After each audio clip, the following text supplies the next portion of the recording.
সাদরে তারেক রহমানকে অভ্যর্থনার প্রস্তুতি বিএনপির। রাজনীতিতে নতুন সমীকরণের প্রত্যাশা, ভোটের অঙ্কেও বাড়বে ব্যবধান, মত বিশ্লেষকদের।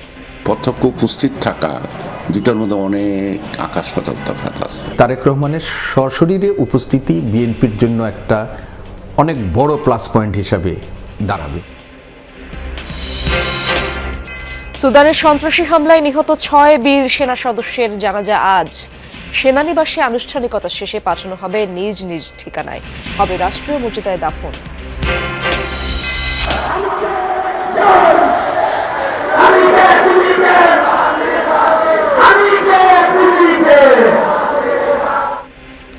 শাহবাগে ইনকিলাব মঞ্চের অবস্থান থেকে ওসমান হাদি হত্যার বিচারের দাবি। সরকারকে আজ বিকেল 5:15 পর্যন্ত আলটিমেটাম।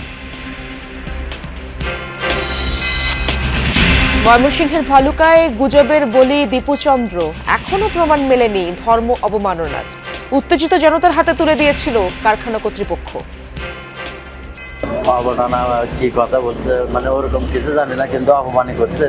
চাকরি করে বিবাদে তো এই ঘটনাটা ভিতরে লোকেরা ধরুন সব খবরই পাবেন। পুলিশের কাছে কেন হ্যান্ড ওভার করেনি এবং তার নিরাপত্তা কেন নিশ্চিত করেনি, সেজন্য সংশ্লিষ্ট কর্তৃপক্ষ থেকে পায়োনিয়ার নিটি ফ্যাক্টরির 2 জন এমপ্লয়িকে আমরা অ্যারেস্ট করেছি।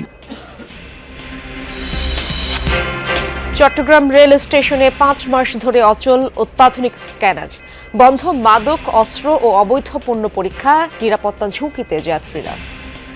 যে কোনো সময় একটা বোমা আঘাত করতে পারে, যে কোনো আততায়ী ঢুকে যেতে পারে। যদি পুরো ট্রেন হাইজ্যাক করে ফেলে অস্ত্র নিয়ে, তাহলে যে কোনো সময় একটা বিপদ হতে পারে। একটা স্ক্যানিং মেশিন সচল রাখতে হলে যে পার্শ্বে আপনি 4টা শিফট করতে হবে, ওইরকম সহকারী আরএমডি এবং জিআরপি স্টাফের দরকার আছে।